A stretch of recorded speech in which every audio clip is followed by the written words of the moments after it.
Next, we're going to be taking a look at absolute value inequalities. And we are going to be doing this in more of an intuitive way rather than having a complicated algebraic way that we're looking at it. So if you recall, the absolute value of A is equal to A for any A that's greater than or equal to 0. It's also equal to negative A for any A that is less than 0. Another way, there's two other ways we can think of absolute values. Another way is the distance from the origin on a number line. And we're going to be thinking about this way a little bit more as we solve absolute value inequalities. Or we can think of it as being the absolute value as being the square root of A squared. So you take a number, you square it. The square of a number is always positive, of a real number. And then when you take the square root, you get back whatever the number you started with was, if it's positive, or you get back its opposite if it was negative to begin with. Okay, so let's just look first at a fairly simple absolute value equality. And this is going to be important as we go into a formal definition of limits a little bit later in the course. So we're going to use some Greek letters. So if the absolute value of x is less than delta. Delta is just a Greek letter, and they work the same as any other letter. So they are used as a variable. Where delta is greater than 0. So delta has to be positive. So if absolute value of x is less than delta, what that means is that x is within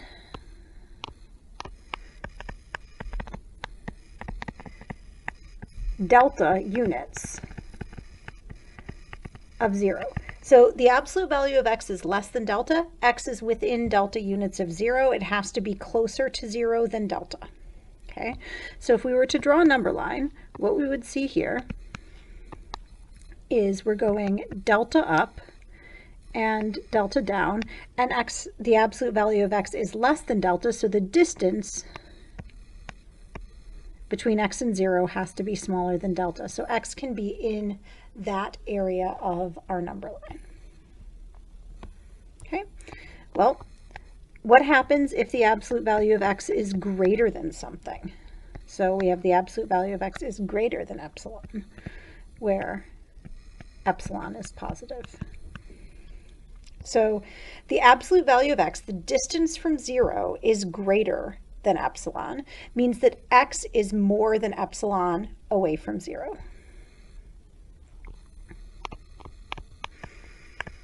Okay. So x is more than epsilon away from 0. And so when we draw that on a number line, we have 0. And we have our epsilon and our other epsilon. Okay, so this is our negative epsilon. Sorry, that was a negative delta. And so that means that x has to be more than epsilon units away from 0 and more than negative epsilon over here. So the absolute value of x being greater than epsilon means it's either greater than positive epsilon or less than negative epsilon.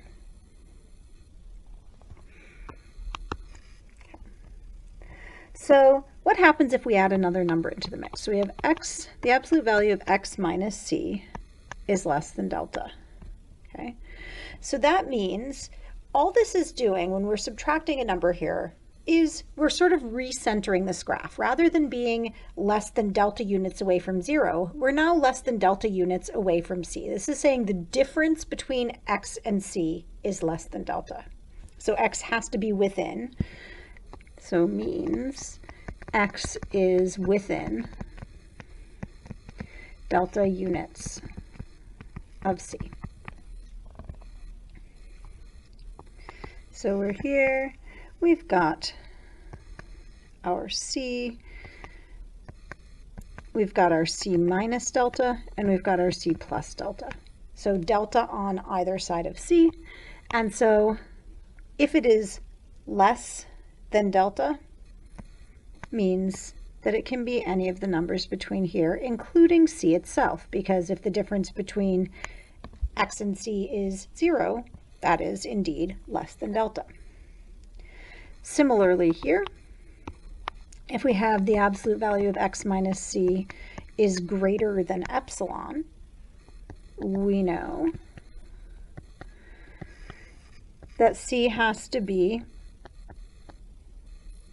we have c minus epsilon and c plus epsilon, that c is going to be, that x is going to be further away from c than epsilon. So it's going to be all the numbers that are bigger. So the difference between x and c is bigger than epsilon. Okay. And let's say we have something where it's between, the difference between x and c is greater than 0 but less than delta.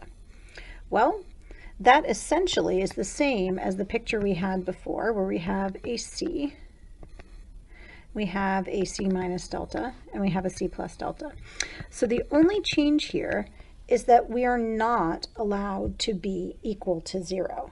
So it's less than, the absolute value can't be negative, so 0 would be the smallest it can be anyway. So it has to be less than delta, but it can't be equal to 0. So that means that c itself can't be one of the points we're looking at. So it can be anything within delta units of c except for c itself. And that's what we would look like there. Okay.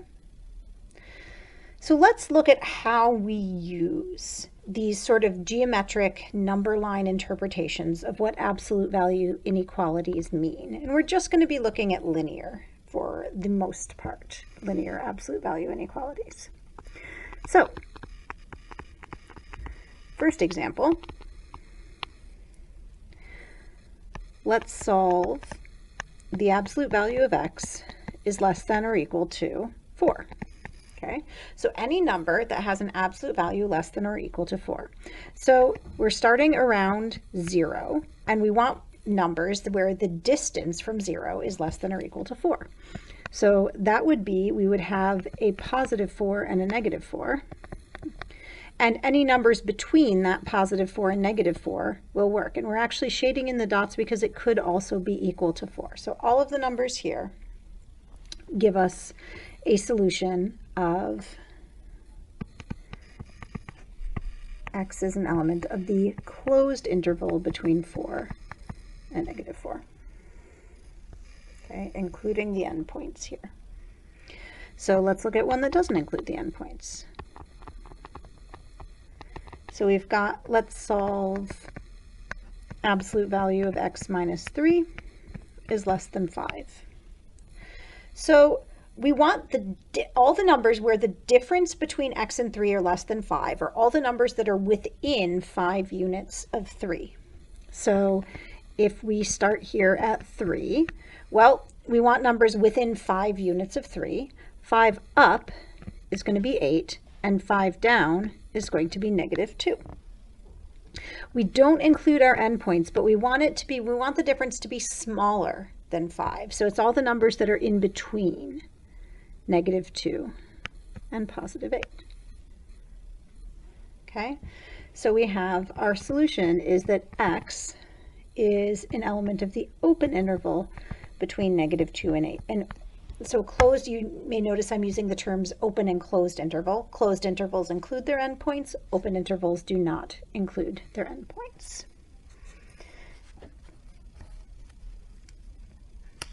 Okay, next example. What happens if our equation gets a little more complicated and has maybe, oh, I don't know, some numbers that are multiplying the x. So let's say we want to solve the absolute value of 2x plus 3 is greater than 5. So the first thing we're going to do is we're going to just interpret this absolute value inequality. So what happens is we can think of this right here, this 2x, we can think of it as just x for the moment. So this thing, the thing I've highlighted in pink, has to be more than 5 units away from negative 3. So what they want is the difference between this number and negative 3 is going to be bigger than 5. So I can use my geometric interpretation again. So we have minus 3, which is still the number right here. Because we have plus 3, it's going to be a minus 3 that we're looking at the difference from. We know that it's greater than 5, so 5 more than minus 3 is 2, and 5 less than minus 3 is minus 8. Okay? So we're looking at the thing that I've highlighted in pink being in this range where it's greater than or equal to 2, or in this greater than and not equal to 2, or in this range where it's less than minus 8. Okay. So let's have a look at how we solve from there.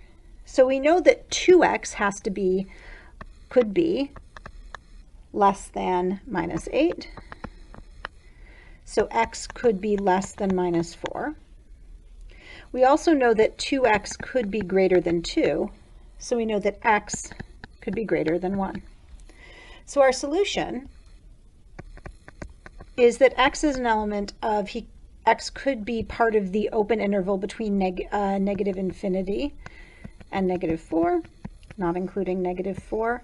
Union, when we use interval notation and we want to talk about more than one interval, we will use union because we want ones that are part of one or the other or both sets. So we have 1, infinity, and that's also an open interval. And remember, whether or not it's there's an equal sign or not, we will still always use that round bracket when we have infinity as part of our interval, because we consider that open-ended. Okay. Well, what if we have something that is between two numbers? So we want 3x, the absolute value of 3x plus 4 is between 0 and 2. Okay, so again, we're going to look here. This is negative 4. This gives us a negative 4 as a starting point. We want the difference between 3x and negative 4 is smaller than 2. So we want to be within 2 of negative 4. But we're not talking about everything being in, the whole x being within 2 of negative 4. We're talking about 3x being within 2 of negative 4. So we have negative 4, negative 2, and negative 6. And none of our endpoints are included, and because of the 0, the negative 4 isn't included either. So we're looking at those two sort of regions. Okay, so now we know one region is that 3x could be between minus 6 and minus 4. So 3x is between minus 6 and minus 4, which means that x is between minus 2 and minus 4/3. And this inequality does work out. We divide both sides by 3 and we still have things that are in the correct order. Okay, so now here we have 3x could also be between negative 4 and negative 2. So x could be between negative 4/3 and negative 2/3. And now it looks like it's almost the full interval between negative 2 and negative 2/3, but we are strictly greater than negative 4/3 and we're strictly less than negative 4/3, so we can't include negative 4/3. So my final solution set is that x is an element of the intervals negative 2, negative 4/3, union negative 4/3, negative 2/3.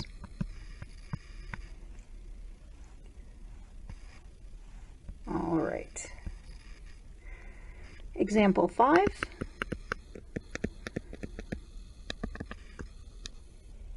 So we want to find the inequality of the form absolute value of x minus c less than delta with solution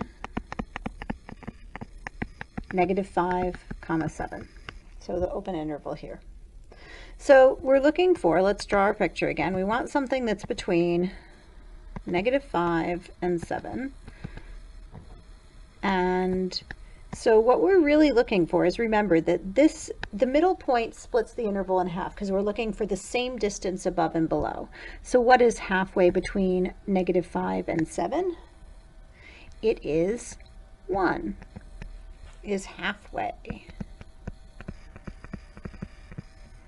So we would have C equal 1.